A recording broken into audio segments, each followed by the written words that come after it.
Welcome to Zudan's Report, where we talk about how local, and interests of things that are important to people in our community, and how we can make Vero more Vero. And I'm very happy, and thank you very much for joining us. We have Councilman Lange Sykes, who is on the Vero Beach City Council, and the topic of interest for today's show is about the lagoon, which is, and the reason why I asked you to be on here, that you're a leader in lagoon issues, and that you want to really see this improved, and you have some great ideas that I've talked to you about before, and I just want to discuss all this on the air.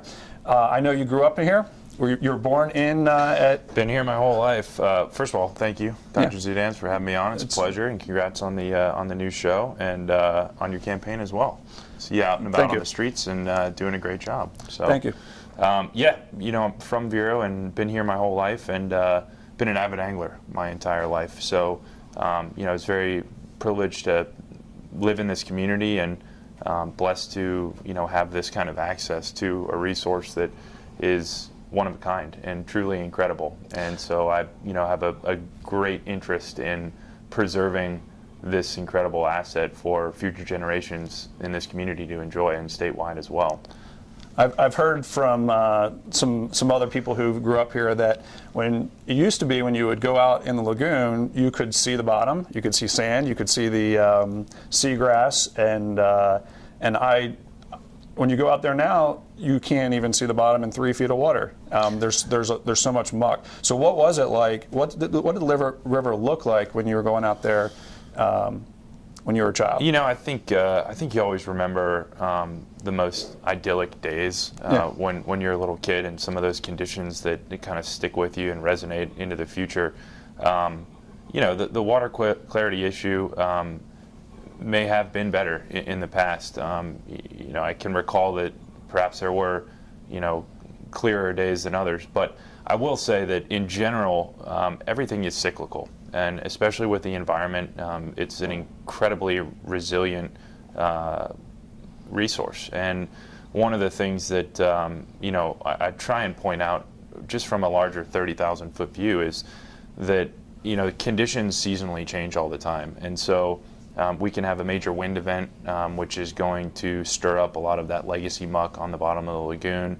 The tannins and light attenuation that affect seagrass growth, that fluctuates all throughout the year and different seasons. So wintertime for us, even now, generally speaking, the water clarity can be excellent, top to bottom in many locations.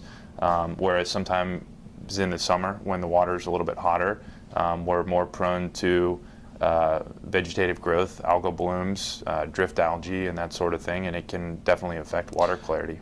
And is this? Are we making this worse?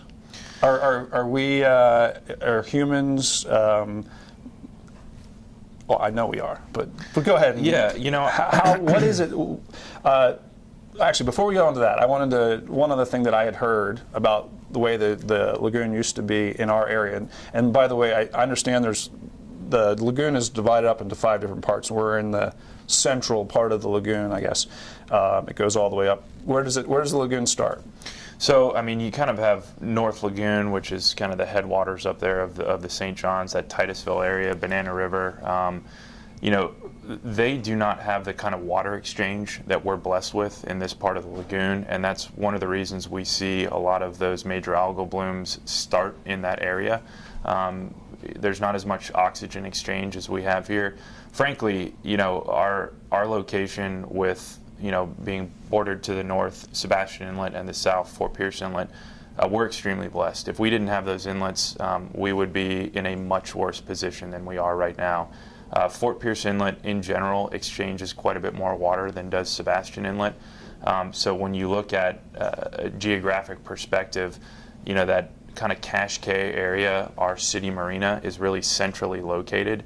And there's the least amount of water exchange in that particular area. Well, that brings me to my next question. One of my friends who grew up here when he was young says there used to be at J.C. Park there used to be an inlet that went in and out. What happened to that? Well, he must have been an old guy. He's in his 60s. Yeah, I think if memory serves me correctly, that inlet was closed up prior to 1920. It was early 1900s. Well, then it wasn't him. Yeah, it was, interestingly enough, on Indian River Drive, there's a particular home there at the end of Mockingbird, and there's a cut in to the seawall, and that actually used to be where the old wooden Coast Guard vessel sat to run out the inlet. I've seen that. Yep. So Yeah. that's what that is. But you know, we did have an inlet there at one point. It was closed in, and you know, that was done strategically to really connect Indian River shores to Vero Beach.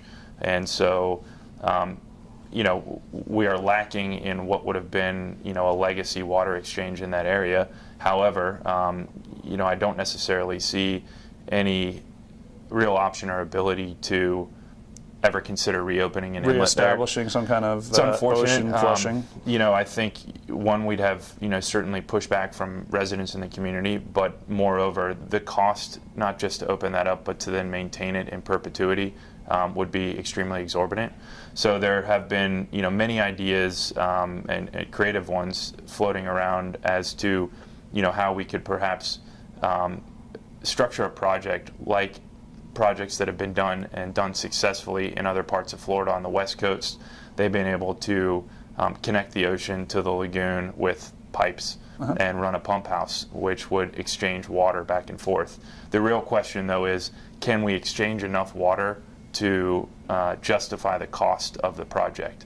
And some, you know, cursory estimates are upwards of $10 million to put in this pipe, and we'd have to do a lot to maintain that, obviously, and hope that there would be enough water exchange to make an impact. So I actually happen to have a side hobby where I have a couple of coral reef tanks where I grow coral reef, and it's really interesting and fun, but you have to be incredibly careful about your water quality. And one of the things that I do to help to maintain the quality is every 3 weeks I'm exchanging 20% of the water out. Sure. So it's probably, in order it's probably whatever that 20% is. I'm curious as to what the whole volume. I mean, it would be very hard to calculate all these things, but I'm sure someone could figure out whether this is really a feasible idea. Absolutely. We have, you know, very talented coastal engineers locally here as well that you know, feel that it could be a viable project. You know, it's so funny though, when you do anything to an ecosystem, not unlike, you know, your unintended fish tank. consequences. Exactly, and you never know how one action is going to react, you know, and affect something else. And my point is, when we consider, you know, the legacy of, you know, our oyster farmers and clam farmers up in Sebastian, their crop actually does better when there's more fresh water in the lagoon. And they need a brackish. They do. And so, you know, if we started having a higher salinity level in the lagoon, you know, how does that affect these various industries? And how does it affect animal life, plant life, and that sort of thing? And some we have answers to, and some we don't. So yeah, that's very interesting. I've caught both stone crabs and blue crabs in our right by the bridge, Sure. right by the Merrill Barber Bridge, and they also like brackish water. So if you like crabs, now I think that we should probably. It would be better if we cleaned up the lagoon a little bit more before we ate too many of those, I think. I'm not really sure what the health of this lagoon is. What are your thoughts on that? You know, I think there's kind of certain species of fish that if you're trying to harvest from the lagoon, you know, you want to be more careful about the frequency that you're eating them. And there's others that, you know, I wouldn't worry too much about. You know, if I catch anything down by one of the inlets, I'm very comfortable, you know, harvesting that fish and eating it, obviously, if it's within the size limit and during season. But, you know, there's some other species where, you know, I'd probably be a little bit more concerned.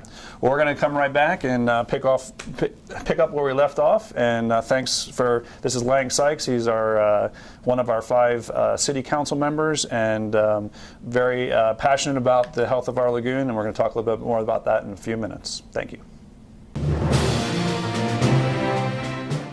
Welcome back to Zudan's Report, where we talk about local issues and how we make Vero more Vero. And I'm here with Lange Sykes, our city councilman and environmentalist, someone who's out to really help. Our main local environmental issue is our lagoon and the health of our lagoon. And first segment, we just talked about what it was like in the past and started to get into some of the issues. But I want to go back and talk about, is the lagoon as healthy today as it was when you were a kid? And if not, why? What happened? What did we do as humans, or what happened in nature that changed the health of our lagoon? Sure. I guess just to start out, you touched on environmentalism, and I really try and make the distinction that I'm a conservationist, and I say that because what's the difference? There really is a difference. For me, an environmentalist is someone who maybe does take action or raises awareness about the issues, but a conservationist is someone who goes a step further and uses his or her own time, money to go out and plant 6 new trees, or go out and create a So you're not going to just complain, you're actually going to try and fix the problem? That's it. Yes, that's okay. it. So like we take action. Absolutely. And how have you been? Are you a part of any organization that it deals with this? What is your? How have you done that? Sure. For the past, almost 7 years now, I've been president of the Coastal Conservation Association Florida, our local Treasure Coast chapter, and with being in office. What is that? What is Coastal Conservation? Coastal Conservation Association Florida is a non-for-profit organization centered out of Orlando, and they focus on fisheries management and habitat issues. Not a lot of people really realize how much of an economic impact our marine resources have, not only just to the state of Florida, but the country in general. How much do they have? Oh, this lagoon is about $8 billion a year economic driver for the state Wow. of Florida, and hundreds of thousands of jobs associated, from your recreational fishery to your rod manufacturers, your boat builders. It supports, numerous industries, and it's extremely important that we maintain the health of this resource, because we'll lose a lot of business, and Florida is a tourism state, so we always need to have that in the forefront It's not of our just for the mind. tourists, though. I mean, what would Vero Beach be without the lagoon? That's I mean, it. it would not be why we came here. I think it's pretty right. central to the whole thing. Everyone's property values and the tax base for how we have our local services is based on, a lot of it's based on having that lagoon there. It is, and it's interesting to note, how property values correlate to water clarity. There have been some studies done. Oddly enough, water clarity doesn't always mean that the quality is that great, because you need, a lot of those single-celled organisms and life forms that sometimes make the water cloudy for, that environment to be healthy. So how we're not as healthy as we were when you were a child, right? Absolutely. And why not? I think looking at a couple historic issues are really the major factors contributing to the overall degradation of the lagoon for me. When the state of Florida was starting to be developed, and we had the Army Corps of Engineers coming down here to essentially drain the state and make it habitable for settlers, they actually did their job, and they found ways to move water off land and push it into our estuaries and our rivers. And now, unfortunately, with the aggrandized population in the state of Florida and how that's consistently growing year after year, we're putting a lot more pressure not only on those resources, but on the water that moves off land into the lagoon. And oftentimes, there are so many pollutants that we don't even consider. For instance, we drive over these bridges every day, okay. and our cars make brake dust deposits that fall on the roadway, and our brake pads are made out of asbestos. So we're actually accumulating brake dust that's asbestos that washes off into the lagoon, and we now see our marine mammal population, like our bottlenose dolphins, with some of the highest levels of asbestos poisoning found anywhere in the world. Is there a way to catch that water so it doesn't go into the lagoon? I believe there is. I think there's two factors. One, it's going to take creative planning, and two, it's going to take the right resources and funds to make that happen. So we need to do a better job of cleaning and treating the water that comes off of our land masses before it goes into the lagoon. Now, there's many ways that have been talked about to do that.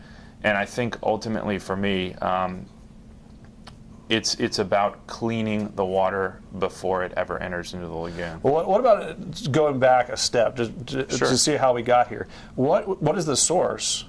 So is this agricultural fertilization? Is this people putting fertilizer on their grass and they're like over fertilizing there, or is this what is the issue is, as I understand it, is that it's excess nitrogen and phosphorus is really the main issue for driving algae growth and a lot of the problems. Is that accurate, or is it really a combination of multiple different contaminants? It is not one or two or three different point source pollutants that are contributing to the overall pollution. It's many things over a long period of time. It's taken us 100 years to get where we are, and it's going to take us a very long time to get back to that historic health that we used to have.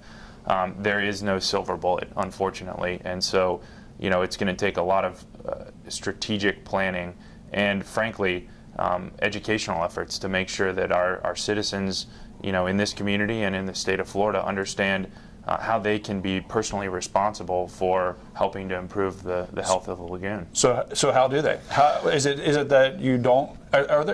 Are there rules about when you're allowed to fertilize if you're close to the lagoon, or are the rules? I mean, is it people really over fertilizing is one of the sources of all these contaminants right now, or what is this? What can we do differently? It's an argument for the ages now.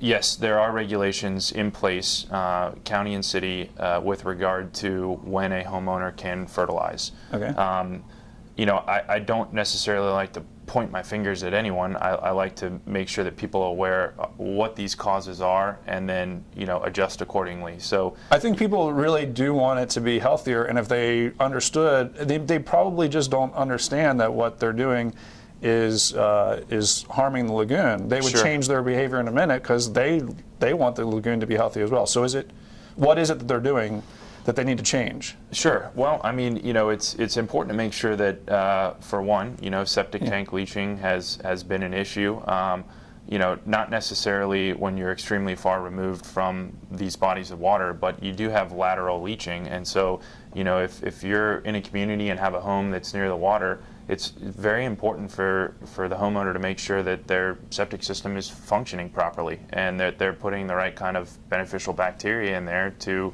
cannibalize, the nitrogen. How much does it cost to have someone come out and inspect or let you know? Do you have any idea? Yeah, is this a costly thing, or is this something that people can do every few years, or they probably should do every few years anyway, just to make sure their septic tank is working? Absolutely. Yeah, I don't think it's any sort of exorbitant cost, and I'm sure all these companies have different prices. But just simply maintaining your septic tank with a Ridex product or something like that can make a big impact.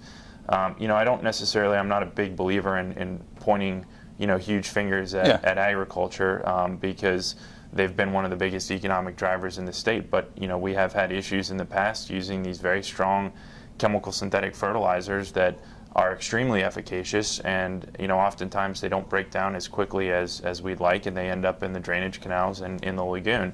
The biggest factor for me that never gets talked about, and it's something I'm really passionate about trying to bring awareness to, and that's the use of herbicides. So, the efficacy of these herbicides, products from major corporations, sold on the open market at any home improvement store, has only gotten stronger over the years. And, what that chemical does to a body of water, even though it's water soluble, prokaryotic, eukaryotic communities, it's amazing the impact that it has. And so when I talk about cleaning water before it enters into the lagoon, I'm taking it a step further beyond just nitrogen and phosphorus. It's about the ability to find the right systems to filter out those chemical compounds. All right, in the last segment, we're going to talk about this. What can we do? How can we make a difference? How do we know that we're making things better? And so we'll be right back. Thank you for watching Zudan's Report, and we'll be right back. Welcome back to Zudan's Report, where we talk about local, all the things that are important to you. And we are just trying to make Vero more Vero. I'm very lucky to have a knowledgeable guest, Councilman Lange Sykes, who's a conservationist, not an environmentalist. He actually wants to get things done and make things better.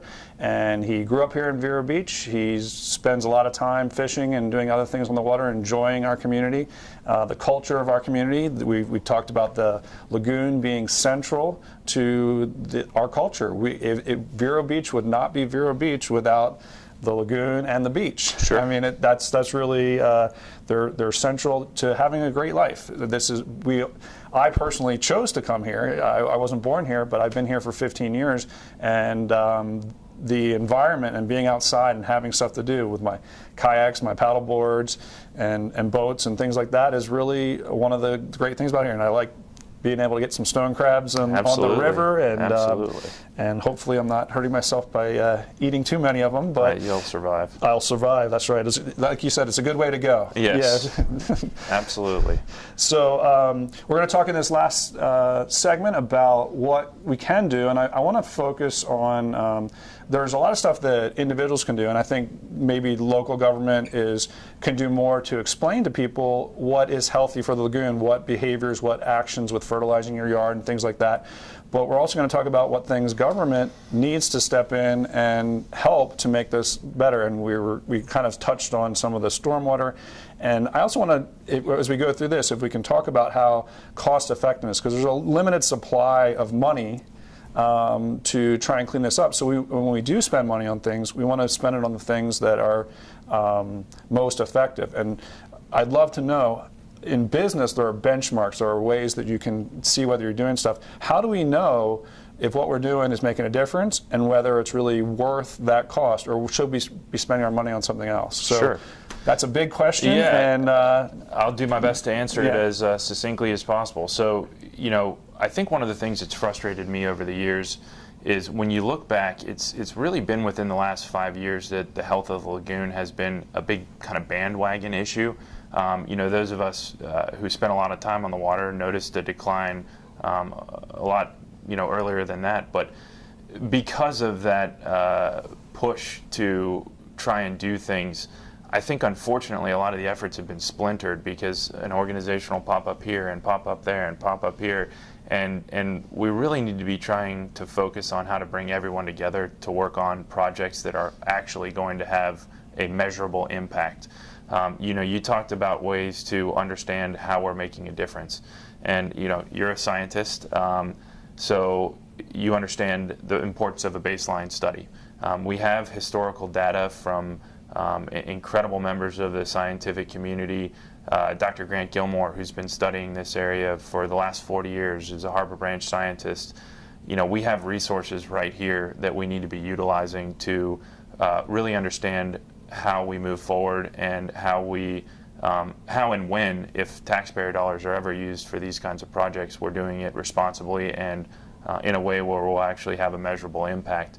So, we don't have a lot of time here. Is it something like, well, I know that nitrogen is not the only thing, but one of the things might be nitrogen levels. Should that be public information that we should be reporting to let the public know this is what our nitrogen content of our water is? And it's almost like if in business, if you measure something, you actually affect change. Okay, and so Absolutely. And so the just by measuring and reporting things. So one of the so what besides measuring nitrogen, what else? What other things? Is it acreage of seagrass? Is it what are some of the key benchmarks we can use to say, okay, we're making a difference with this? Or Sure. Well, there are obviously a lot of different pollutants, chemical otherwise, in the lagoon. Yeah. Those are things that we can actually do water quality testing on. I know we don't have a lot of time here, and I'd really love to kind of touch on a few projects that I think would have a good impact. So, what if you made all the decision? What would be your number one project to try and clean up this lagoon? Well, one thing that's really important for me is when we put a lot of effort into these projects, we want to make sure that it's having an impact locally here in our community. So if tax dollars are being used, or if it's private money that's funding some of these projects, we want to affect change right here. As you mentioned earlier in an earlier segment, there are different sections of the lagoon, and each community should be doing their part to do that.